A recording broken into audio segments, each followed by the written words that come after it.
After hearing other people's ordeals, it's reminded me of something from my young adult days. I used to do a considerable amount of driving for work or for pleasure, and sometimes it got me into very weird situations. This evening, it was well past midnight, and I was somewhere along I-10 in Texas, miles away from the nearest town. I'd been driving for hours, my eyes burning from staring at the road. The trip from Houston to El Paso was supposed to be straightforward, but exhaustion was starting to creep in. I knew I needed a break. When I saw the sign for a rest stop up ahead, I figured it would be the perfect place to stretch my legs and use the restroom. The rest stop itself was nothing remarkable, just a small building with a couple of picnic tables under a flickering streetlight. No other cars were parked there, which made the place feel eerier than it should have. But I reminded myself that it was just late, and people didn't stop at these places much after dark, unless they had to. I pulled in, parked, and made my way to the restroom. The building was old, concrete walls cracked and weathered by years of Texas sun. The inside was surprisingly clean though, and brightly lit. As I used the restroom, the hum of the fluorescent lights above was the only sound that I could hear. It was dead silent when I stepped back outside. The stillness of the night hit me harder than I expected, and I stood there for a second just breathing in the cool night air, taking in the vast, empty stretch of road ahead. Looking back, there was something unsettling about being in such a remote place, all alone, but I chalked it up to my tired mind playing tricks on me. Just as I was about to head back to my car, I heard it. A soft, faint sound coming from the woods behind the restroom building. It was the sound of a child crying. I froze, listening carefully. The crying was quiet, almost like it was coming from within the trees. At first, I thought maybe I was imagining it. But then I heard it again, clearer this time, more desperate. I thought to myself, a child? Out here? It didn't make any sense. My heart started racing, and I felt an overwhelming urge to help. I couldn't just leave a kid out there in the dark. What if they were lost or hurt? I took a few steps towards the edge of the woods, peering into the blackness between the trees. "Hello?" I called out, my voice obviously shaky. "Is there someone there? Do you need help?" The crying stopped abruptly. I stood there for a moment, just waiting, but the silence only stretched on. The hairs on the back of my neck stood up. I could feel it then. Something wasn't right. The crying started again, this time louder, but still distant. I moved a little bit closer, my phone in hand, using the flashlight to penetrate the thick darkness. I felt uneasy, but I couldn't shake the thought of a child being out there alone. I took a few more steps forward, calling out once again, "Where are you? I can help." That's when it hit me. The crying wasn't moving. It wasn't getting any closer, nor did it sound like it was coming from a specific direction. It was too steady, too perfect. My stomach began to twist as a realization washed over me. This wasn't a child. It wasn't even a real cry. I was hearing a recording. A wave of dread crashed over me as I quickly stepped back towards my car. Whoever was playing that recording was somewhere nearby, and they were watching me. They wanted me to go into the woods. They were doing all they could to lure me away from that rest stop. I began to make my way back towards my car. As I walked, I could still hear the cries, but they became fainter and fainter as I put distance between myself and whoever they were coming from. I'm a person that naturally wants to help others, sometimes to a fault. But I'm so glad that my brain had a chance to catch up with my body in that situation, and I didn't aimlessly go walking off into whatever was awaiting me. Once I got back to my car, I kept my eyes trained on the darkness, where the sounds were coming from while I phoned the police. I got through to dispatch and didn't see any kind of movement or light or anything coming from where I just was. The dispatcher said they would send a unit to investigate, but if I felt at all threatened, I should continue down the road to safety. I didn't need to hear that twice.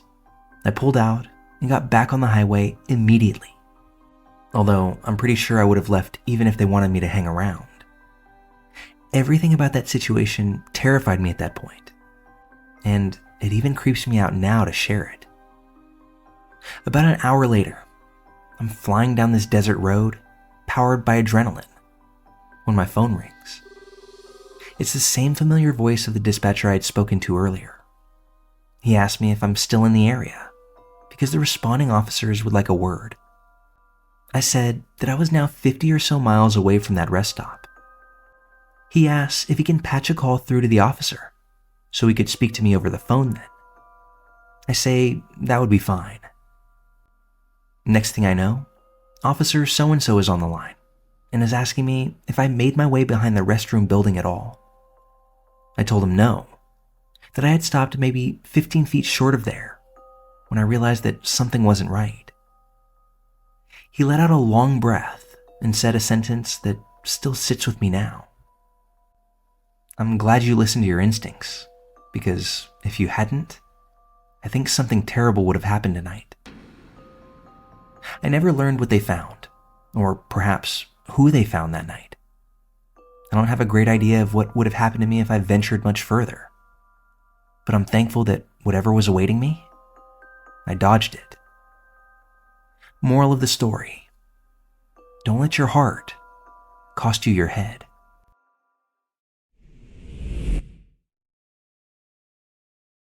A few days ago, my girlfriend and I, both young 20s, were on the home stretch of a big road trip with our dog. As it had been a while since our last stop, we pulled into a rest stop off the freeway to stretch our legs and have the doggo handle its business. When we pulled into the rest stop, there were no cars, but 3 big semi-trucks parked in a line. Immediately, my girlfriend got out to go to the restroom. I leashed up the dog and stood next to the car. And as she was walking towards the entry door, I thought I heard someone yell behind me. To my surprise, it was a trucker in the driver's seat of his truck with the window rolled down, trying to get my attention. Now, I'm generally pretty friendly towards all people, whether they seem shady or not. Typically willing to lend a hand to help. Behind me in the truck was an older gentleman, large, with gray hair and sunglasses. His truck was so loud that I couldn't hear what he was saying, so I yelled back, "What?" The trucker then yelled out something inaudible 3 more times as I continued to ask him, "What?"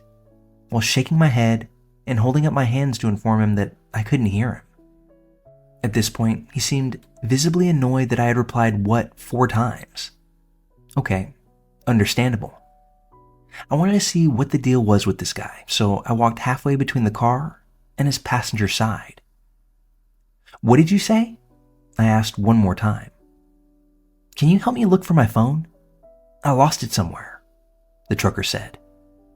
At this point, I was caught super off guard, as this had all unfolded within 20, maybe 30 seconds that we had parked at the rest stop. To me, it was weird that a trucker was asking some random person stopping to help look for their phone. But maybe he just wanted me to call it. "Where did you lose it at?" I asked. "I lost it in my truck. Do you think you could come up here and help me look for it?" He replied in a rather unnerving tone. In that moment, I was sketched the f*** out. I thought I was about to be abducted. A phone call I could do, but no way was I about to get into this trucker's cab to look for his phone. "Yeah, no," I said sternly but half-heartedly, as I almost thought this guy was just joking with me. After a few moments, the trucker then says, "You're not going to help me look for it?" My adrenaline was pumping, so I yelled back, "Dude, get out of here with that," in a threatening tone, knowing damn well that I had nothing to defend myself should something go wrong.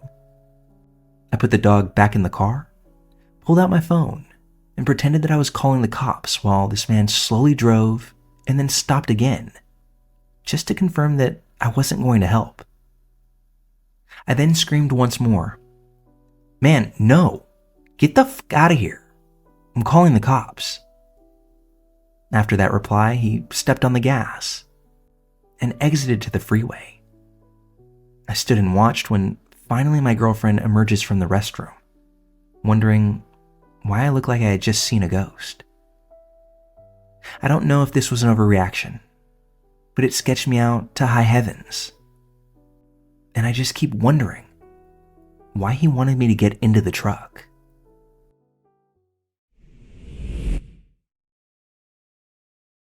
So this just happened a few nights back at around 2 a.m. I was driving on my way up from Virginia to Maryland. I had a few sodas and a Red Bull to help stay awake at this point, and had to pee pretty badly. I stopped by the next rest stop close to the Northern Virginia area and go inside to use the restroom. When I walked in, there's one family hanging by the entrance, heading out to their car, I'm guessing, and another couple looking at the vending machines. This was already more people than I'd imagined being in a rest stop so late on a Thursday. This is also when normal begins to cease, and things get unsettling really quickly. I walk into the men's restroom through an open entrance hallway, and there's only one other guy inside the bathroom besides myself. This man was of a pretty hulking size, at least 6'6" if I'm guessing, and was standing staring at the wall, or the mirror next to it. He looked deep in thought, or maybe sleep deprived, so I didn't think anything of it, as it wasn't my business. I did head straight to a stall instead of a urinal though, just because the guy was giving off slight negative vibes, but I still really needed to piss. As I'm using the bathroom, I hear footsteps coming closer, and someone enter the stall directly next to me.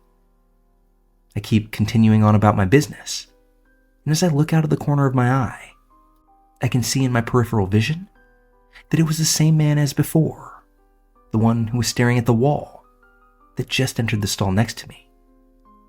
I could tell it was him since he was pretty tall, as mentioned before, so nearly his whole face was in view over the stall wall.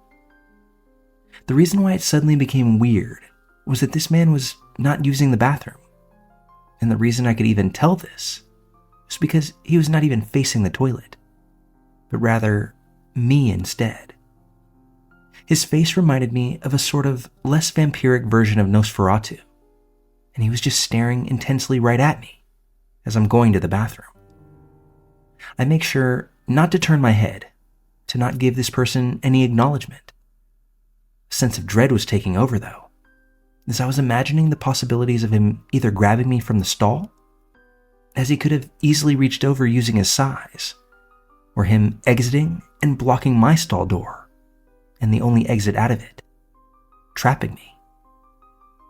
In what felt like the longest pee of my life, I finish just in time to see him begin to grip the top of the stall with both of his massive hands. I take this opportunity to exit the bathroom as fast as possible, and no, I didn't stop to wash my hands. As I make it back outside, I quickly notice that the entire rest stop is a ghost town at this point. My smartwatch alerts me that a friend sent me a text during all of this, so I knew he was up at this odd hour. I quickly pulled out my phone and called him, so I could give the appearance that I wasn't all alone. My friend, who is a godsend at this point, answered and chatted with me as I explained the situation. As I'm walking to my car, I take a quick look back and see that same man from the bathroom is now slowly but surely following me.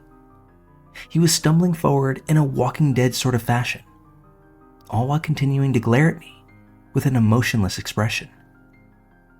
I make it to my car, and as I'm simultaneously turning the ignition and activating the GPS on my phone, the man walks until about 10 or so feet from my car before planting himself and staring some more. I don't even bother turning on Google Maps now. I just quickly drive off, trying not to hit him in the process. As I drive away, he's just staring at me while standing in the middle of a dimly lit parking lot, alone, after midnight. I hope to never feel the type of vulnerability that this giant man made me feel ever again. I learned late that night that rest stops after dark just aren't for the faint of heart.